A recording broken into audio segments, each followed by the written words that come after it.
কাদের জিলানী কই বাবা গো, ও বাবা আমি আব্দুল কাদেরের বেলায়েত শক্তির দ্বারাই 6টা কন্যারে ছেলে বানাইছি।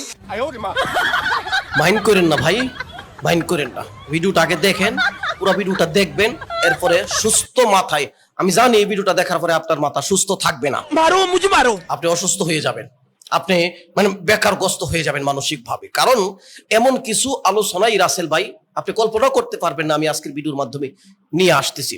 আব্দুল কাদের জিলানী রহমতুল্লাহ আলাইহি 6 জন মাইয়ারে পুরুষ বানাই দিছে, আর একটা ফেডের ভিতরে মাইয়ারে কন্যারে ছেলে বানাই দিছে। এরপর চ্যালেঞ্জ ছুড়ে দিছে, বাগদাদের জমিনে কোনো মেয়ে রাখবো না, সব পুরুষ বানাই দিব। হ্যাঁ, এই বেলায়েতের শক্তি ছিল কার? আব্দুল কাদের জিলানীর। আপনি হয়তো মানবেন না, আপনারা মানেন না দিকে ওলি আল্লাহর দুশমন, আলা ইন্না আউলিয়া আল্লাহ লা খাউফুন আলাইহিম ওয়া লা হুম ইয়াহজানুন মান আদালি ওয়ালিয়ান ফাকাদ আযানতু বিল হারব। আল্লাহ রাসূল হাদিস বলেছেন যে আমার বন্ধুর বিরুদ্ধে শত্রুতা করবে, আল্লাহ তাআলা নিজে তার বিরুদ্ধে যুদ্ধ ঘোষণা করছে।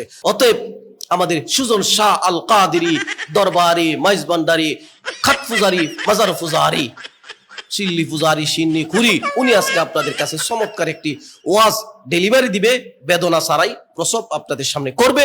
আপনারা পুরো ভিডিওটা দেখবেন, দেখার পরে মন্তব্যের করে শালীনভাবে সুস্থ মস্তিষ্কে চেষ্টা করবেন আর কি, সুস্থ করে একটা 1 লাইন 2 লাইন কলম আপনি তার জন্য লিখে যাবেন। এই অনুরোধ অদম বান্দা নাচিজের পক্ষ থেকে আপনাদের কাছে একটু রিকোয়েস্ট করলাম আর কি। তো চলুন কথা না বাড়িয়ে আপনাদের সামনে পুরো ভিডিওটি শুরু থেকে শেষ পর্যন্ত তুলে ধরি, চলুন। আমার গাছ পাক দেখছো ডিমরা বাঁচতেছে, ডিমরা যদি না বাঁচতো এটা থেকে একটা বাচ্চা হইতো, বাচ্চা থেকে আবার বড় হইতো, বড় হয়ে আবার ডিম দিত, কতই না ভালো হইতো। এই কথা বলতে দেরি সাথে সাথে বাজা ডিম তাজা বাচ্চা হইয়া গরম তাওয়ার মধ্যে সেউ সেউ করতেছে। ও ভাই মারো মুঝে মারো, মারো মুঝে মারো, মারো। মানে আব্দুল কাদের জিলানী রহমতুল্লাহ আলাইহি ডিমের সুঘ্রাণ পাইতেছে যে ডিম বাঁচতেছে, তো উনি মনে মনে ভাবতেছে ডিমটা যদি না বাঁচতো, ডিমতে বাচ্চা দিত, এই ডিমটা আবার বড় হইয়া মুরগাটা বাচ্চা দিত। আচ্ছা, এই ডিমের ভিতরে কি রাতা হইতো না ডেরি হইতো? ডের কি বুঝেন না আপনারা? পুরুষ হইতো না মাইয়া হইতো? এটা বুঝলো কেমনে?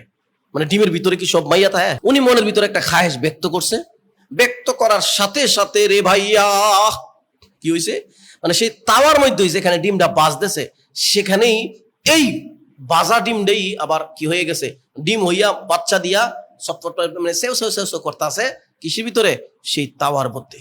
অবাক হয়ে গেছেন গা? না না, এর চেয়ে আরো ভয়ানক অবাকের ওয়াজ কিন্তু আমাদের সুজন শাহ আল কাদেরী আপনাদের সামনে বলবে। আপনারা একটু ধৈর্য দিয়ে একটু কন্ট্রোল হয়ে আপনি চিপ দাব ধরে আপনি একটু শুনেন না ভাই, এত তাড়াহুড়া করতেছেন, কোথাও যাবেন নাকি? কোথাও যাইলে আয়া পরে ভিডিওটা দেখেন। তো প্রিয় দর্শক দেখেন না, এরপরে আবার কি বলে, হ্যাঁ বেলায়েতের শক্তি মানে মারাত্মক ভয়ঙ্কর শক্তি। বেলায়েতের শক্তির কথা অস্বীকার করছি না রে ভাই, বেলায়েতের শক্তি আছে, কিন্তু এই আজগুবি কথাকে সবাই আমরা অস্বীকার করতেছি। এরপরে কোন সুজন শাহ আল কাদেরী ভাই আব্দুল কাদের জিলানী কই বাবা গো, ও বাবা আমি আব্দুল কাদেরের বেলায়েত শক্তির দ্বারাই 6টা কন্যারে ছেলে বানাইছি। মহিলার গর্ভের ভিতরে ছিল একটা কন্যা, বাচ্চাটা ছিল কন্যা, এটারও ছেলে বানাইছি। হ্যাঁ বুঝছেন না? ওই যে শুরুতে কয়ে দিলাম ইনটুতে, বুঝেন নাকি লেগে 6টা কন্যা আর একটা কন্যা, 7টা কন্যারে ছেলে বানাই দিছে। আপনি কি মনে করছেন কার সাথে কইতেছে? বাবার সাথে কইতেছে। বাবার কোন বাবা? যে বাবা তারা মনে করে সেই বাবাও হইতে পারে, অথবা জন্মদাতা বাবাও হইতে পারে। আচ্ছা যাক, এটা আমাদের দেখার বিষয় না। এরপরে দেখেন সুজন শাহ কি বলে, আরো ইন্টারেস্ট আছে, আপনি টেনশন করেন না। এই ভিডিও দেখলে পরে টান টান উত্তেজনা শুরুতে শেষ পর্যন্ত আপনি টান টান উত্তেজনা মুহূর্ত একটা ফিল পাইবেন। পাইবেন না ভাই? পাইবেন অবশ্যই, দেখেন না, আপনি কন্টিনিউ করেন। তুমি যদি আমার বাম গালে তাপ্পড় দিবা, এই বাগদাদের জমিনে একটা কন্যা রাখবো না, সবাইরে আমি আব্দুল কাদেরের বেলায়েতি শক্তি দ্বারা ছেলে বানাবো। ও মাই গড, হ্যাঁ সবাইরে বেলায়েত শক্তি দিয়া কি বানাই দিব? ছেলে বানাই দিব। বাবারে কইতাছে বাম কালে যদি একটা থাপ্পড় আর একটা দেয়, তাহলে বাগদাদের জমিনে সব মাইয়ারে ছেলে বানাই দিব। তাহলে বাচ্চা পাইবো কই? তাহলে বিয়া করবো কেমনে? মা থাকবো কেমনে? বাচ্চা হইবো কেমনে? হইতো না। অতএব বাবা কি হয়েছে, ডরাই গেছে গা। এরপরে ইন্টারেস্ট আরো আছে ভাই, কইলাম না মিনিটে মিনিটে সেকেন্ডে সেকেন্ডে পয়সা উসুল হয়ে যাবো। আপনি দেখেন পুরোটা। ক্ষমতা আসেনি? আছে। মানুষকে আবার শিরিক শিখাইতেছে ক্ষমতা আসেনি। নাউজুবিল্লাহ, ক্ষমতা নাই।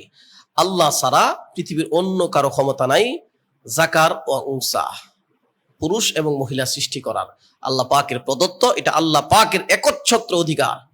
পৃথিবীতে এখন বিজ্ঞানের এই আধুনিক ডাক্তার বিজ্ঞানের উৎকর্ষের জমানায় করতে পারে পুরুষ মায়া ট্রান্সজেন্ডার যেভাবে করতে পারে, কিন্তু মাসে মাসে না বছরে বছরে আবার ডোজ ব্যবহার করতে হয়, ইনজেকশন নিতে হয়, এরপরে ঠিক রাখতে হয়, হরমোন নিতে হয়, এরকম বিশাল ঝামেলা, কোটি কোটি ডলার খরচ হয়। অতএব আপনি যেটা বলতেছেন কোরআন হাদিস বিরোধী কথা। আরে ভাই, মানুষের মস্তিষ্কে অনেক কিছু আছে ধরে না, কিন্তু আল্লাহ পাক করতে পারে সেটা আমরা বিশ্বাস করি।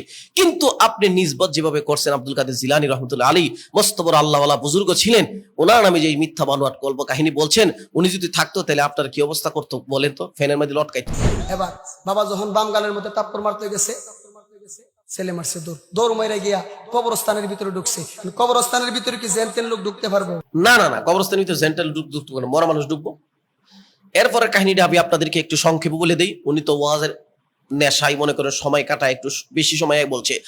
আব্দুল কাদের জিলানী এরপরে কবরস্থানের ভিতরে ঢুকে গেছে। এরপরে বাবা ডাকতেছে, বাবারে উঠ, কৌড়স না করে। জবাব দেয় আব্দুল কাদের জিলানী কবর ভিতর থেকে, আমি কি একা উঠবো নাকি যার কবরে উঠছি তার সহ নিয়ে উঠতে যাবো? বুঝছেন না বিষয়টা? যার কবর নামছে তার সহ নিয়ে উঠবো নাকি? ফাইজলামি করিস না, তাড়াতাড়ি উঠ বলতেছি।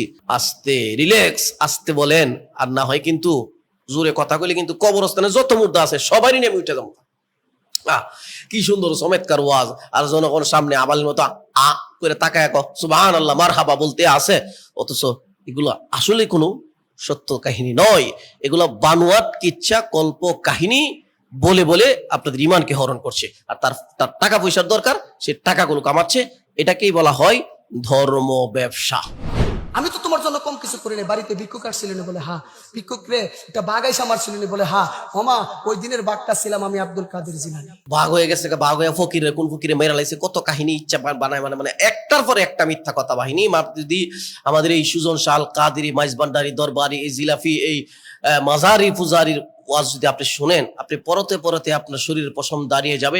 আপনাদের কাছে একটু বিনোদভাবে অনুরোধ করব, এই সমস্ত আউল ফাউল বক্তাদেরকে বয়কট করার এখনই সময়। কারণ এরা যেভাবে বানোয়াট কিচ্ছা কাহিনী মানুষের সামনে দিনের পর দিন ডেলিভারি ছাড়া, ব্যথা অনুভব ছাড়াই প্রসব করে যাচ্ছে, সিজার ছাড়া, এগুলো খুবই দুঃখজনক ভয়ানক অবস্থা। কারণ এই সমস্ত বয়ানের কারণে মানুষের ভিতরে এই বদ্ধমূল এই আকিদাগুলো বিশ্বাস হবে, এগুলো আসলে কুফরি এবং শিরকি আকিদা পর্যন্ত নিয়ে যায়। কারণ কোন মানুষ কখনো কোনো মানুষকে সৃষ্টি করতে পারে না, মৃতকে জীবিত করতে পারে না আল্লাহ পাকের সরাসরি নুসরত ছাড়া। ঠিক তেমনি ভাবে কোনো মানুষ কখনো বা আন্ডা থেকে এটারে আবার বাচ্চা ফোটাইয়া দিতে পারে না। এই সমস্ত কাহিনী হয় নাই আব্দুল কাদের জিলানীর জমানায়, এবং গ্রহণযোগ্য কোনো সোর্স নাই, কোনো কিছু নাই। বেলায়েতের শক্তি ওনার ছিল, মহাশক্তি ছিল, আমরা সেটা বিশ্বাস করি, আমরা তাকে শ্রদ্ধার চোখে দেখি। আব্দুল কাদের জিলানী রহমতুল্লাহ আল মোস্তফর আল্লাহ বুজুর্গ ছিলেন। অতএব তার প্রতি শ্রদ্ধা ভক্তি রেখেই তার প্রকৃত অনুসারী হিসাবেই বলছি, এই সমস্ত ভাওতাবাজি কথাগুলো আপনারা বিশ্বাস করবেন না। ভিডিওটি ভালো লাগলে লাইক করবেন, কমেন্টে মন্তব্য জানিয়ে যাবেন। আসসালামু আলাইকুম ওয়া রাহমাতুল্লাহ।